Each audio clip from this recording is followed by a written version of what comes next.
Hello po mga kabarya, welcome po again sa channel po natin, Old Coins PH1611. Kumusta po kayo at welcome po sa channel po natin. Kung bago po kayo sa channel po natin, huwag pong kalimutan mag-subscribe po. Malaking tulong na rin po sa channel po natin ang pag-subscribe niyo po para unti-unti po tayong lumago po sa channel po natin. At huwag pong kalimutan, pakiclick nyo rin po yung notification bell para updated po kayo sa lahat po ng mga video po natin. Maraming salamat po pala sa mga kapwa ko coin collector po na nag-visit po sa video po natin, sa channel po natin. Maraming salamat po sa patuloy niyo pong pagsuporta po sa munti po nating channel. Pakisuportaran na rin po yung kapwa ko coin collector at paki-visit nyo rin po sa channel po nila. Maraming salamat po pala sa mga nag-comment at sa mga nag-subscribe po. Malaking tulong po ang pagsuporta po niyo. Again, maraming salamat po sa patuloy niyo pong pagsuporta po sa munti po nating channel. Dito na po tayo sa video po natin ngayon. Ito po yung pag-usapan po natin mga kabarya. Ito po yung mga barya po sa bansang Israel po. So mahalaga po ito kasi at least may idea po tayo kung magkano na po ang halaga nito sa atin sa online selling, at baka gusto niyo po at least may collection po kayo. At dito po sa akin po kulang po ito yung collection ko, kulang po ito ng 1 agora at saka 5 agorot po. So baka mayroon kayo, buying po ako po sa barya po yan, yung 1 agora at saka yung 5 agorot po. So ito po yung mga barya po nila. Ito po yung tinatawag po na sentabo po sa kanila, kasi yung currency po kasi sa bansang Israel po mga kabarya is shekel po. Ngayon new shekel po yung barya po nila. So sa currency po nila na 1 shekel, mayroon po silang 1 shekel, 2 at saka 5 shekels po at saka 10 shekel po. Yung pinakamataas po nila is 10 shekel po. So sa mayroon ding 1/2 shekel din po. Pero sa sentabo po, ito po yun, may tatlo po rin po sa sentabo. May 10 agorot po at saka may 5 agorot at saka 1 agorot. Wala po akong 5 agorot at saka 1 agorot. Kaya buying po ako. Message lang po kayo pag mayroon kayo at pag-usapan po natin yung barya po niyo. So dito na po tayo, isa-isahin po natin itong barya po ng bansang Israel po. So at least ito po yung pag-usapan po natin unti-unti po. So ito po yon. So again, yung una po natin, ito po yung pag-usapan natin yung 10 agorot po. So ito po yung 10 agorot. So at least may idea po kayo ano yung barya po nila po. So ito po yung 10 agorot po. So pag-usapan na po natin. So may value po ito, may value po yung 10 agorot po na 1 peso po. So 1 peso 0.47 centavo po sa atin. So piso lang po ito, mahigit. So pero at least piso man, pero may collector's value po ito kasi isipin mo, barya po ito ng Holy Land, bansang Israel po. Ginagamit po ito ng mga Hudyo po sa ngayon. So may 1 peso po ito 0.47 centavo. So composition po nito is aluminum bronze po ito. So aluminum bronze. May bigat po ito na 4 grams with 22 mm po yung diameter po niya. At thickness po niya is 1.61 mm. Round po ito. So ito po yung barya po natin. Yung obverse po nito mga kabarya. So ito po yung obverse po niya, yung pag-usapan po natin. So dito may nakalagay po dito na menorah po. Ito po yung menorah.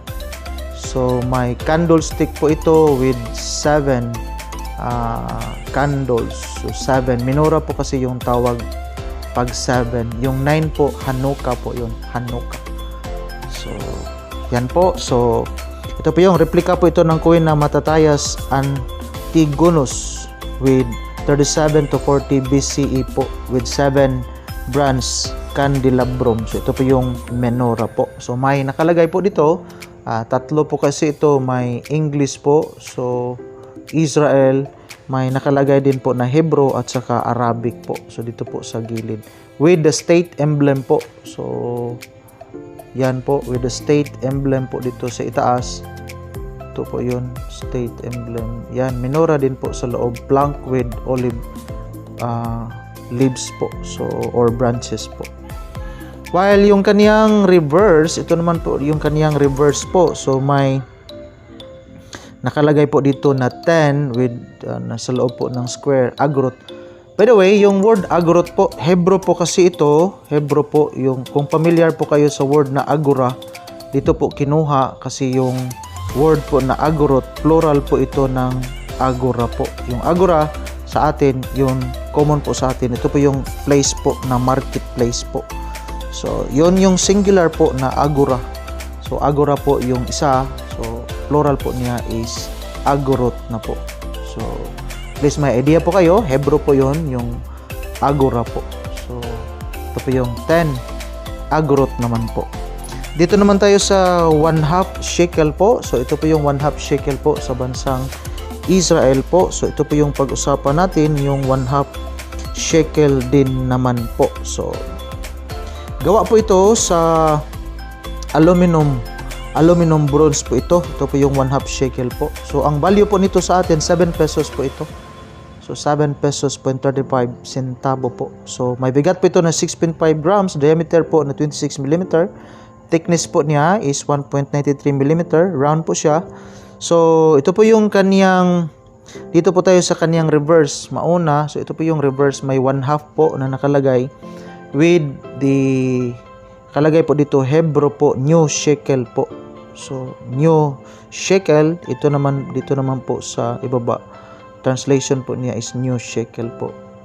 With the year, yata dito sa may gilid. So, dito naman tayo sa kaniyang verse. Ito po yung harp po na 12 string resembling the seal of the Princess Maadana. So, ito po yung harp po na 12 string. May flower po dito. Tapos, ito po yung state emblem po. Yan po. Again, yung value po nito sa atin po is 7 pesos po. While yung 1 shekel naman po, ito naman po yung pag-usapan po natin. Yung 1 shekel din naman. So, ito po yung 1 shekel po. So, titingnan naman natin kung magkano po ang palitan nito sa atin. Yung basis po natin, yung common po, yung in.numista.com. May value na po ito na 15 pesos po. So, ito yung 15 pesos. Malaki kasi yung currency po nila, yung power currency po nila. So, 1 shekel din po ito. So, may bigat po ito na 3.5 grams. Gawa po ito sa nickel-plated steel. So, may diameter po ito na 18 mm. May thickness po ito na 2.1 mm po. So, dito naman po tayo sa kaniyang reverse muna po. So, may nakalagay po dito is 1. Hindi masyadong mahagip po sa camera po natin. Yan po, may 1. So, may nakalagay po yan, 1. 1 new shekel po in Hebrew, English, and in Arabic po. So, dito po sa gilid, nakalagay po English at saka Arabic at saka in Hebrew po. So, yan po ang kaniyang reverse. While yung kaniyang obverse naman po, may lily po dito na nakalagay po with letters po sa gilid po, Yehud, Judah or Judah. Nakalagay po yan. With the images po dito, may state emblem din po dito sa gilid. May value po ito, yung 1 shekel po na 15 pesos po. 15 pesos po ito. So, ito yung 1 shekel po. Dito naman tayo sa 2 shekels din naman po sa barya po. Yung pag-usapan po natin. Ito po yung 2 shekels po na titingnan naman natin kung ano po yung gawa po siya sa nickel-plated steel din po. 2 shekel po siya. Weight, may bigat po siya na 5.7 grams. With equivalent po value sa atin peso, 29 pesos po ito. So, 15 yung isa, 1 shekel sa ito po, 2 shekels, 29 pesos po ito. So, may bigat po siya na 5.7 grams po. With the diameter to 21.6 mm, thickness po na is 2.3 mm. Reeded po, semi-reeded po yung kaniyang edge po. Dito na po tayo sa kaniyang reverse. Unahin muna natin yung kaniyang reverse. So, may nakalagay po dito 2 new shekalim or 2 shekels po with the same po dito, may English po, Hebrew, Arabic. So, at saka English, Hebrew, and in Arabic po. With the engraver po, Ruben Nattals po. So ito po yung kanyang with pearls po dito sa gilid, mga perlas po yan. While yung kanyang obverse, ito naman po yung kanyang obverse, ito po yung lalagyan po ng prutas po, a pair of cornucopias. Tinatawag po ito na cornucopias, punong-puno po ng prutas at saka grain with pomegranate po. Ito po yung pomegranate po sa gitna. Yan po with the state emblem po dito. May state emblem. So to, may halaga po siya na 29. Dito naman tayo sa 5. So ito naman yung 5 na shekel po. So titingnan natin kung ano po, gawa po rin siya sa copper nickel po. So gawa po ito sa copper nickel at saka may halaga po ito na 74 pesos po sa ennomista.com. 54 pesos po ito.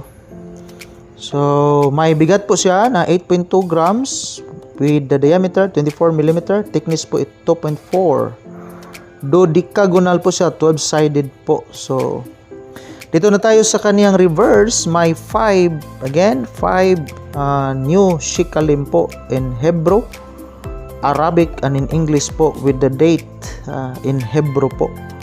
Ito yung date in Hebrew sa ibaba with pearls po around. Dito po may perlas po.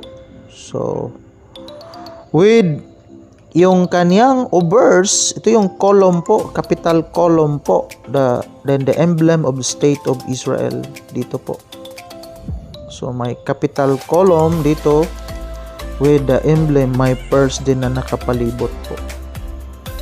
So again, may presyo po ito, may halaga po ito sa online selling po na 74 pesos po.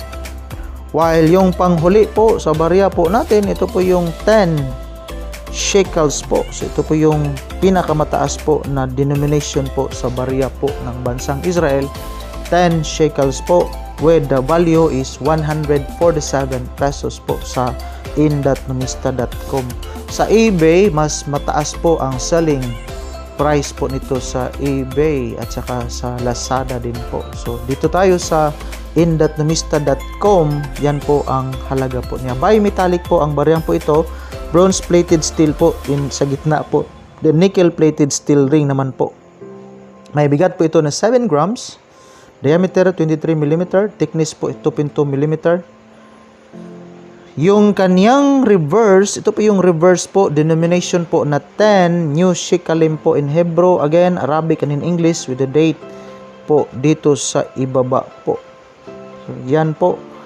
At saka yung kanyang obverse, ito po yung obverse po, palm tree po ito with 7 leaves and 2 baskets, full baskets with the dates po, emblem of the state of Israel dito sa gilid po, masyado pong maliit, state of Israel with the word redemption of Zion dito sa gilid, redemption of Zion in ancient and modern Hebrew with the vertical lines po. Yan lang po, update lang po tayo sa hawak po nating barya po ng bansang Israel po. Again, buying po tayo sa 1 agora at saka 5 agorot. Paki-message lang po at send lang po yung picture po nyo sa Facebook account. May Facebook account po tayo na Ricky Belmonte po. Ricky Belmonte. So, ito po yun. 1/2 shekel po at saka yung 10 agorot, 1 shekel to 5 10. Yan lang po. Maraming salamat and God bless us all and enjoy your day.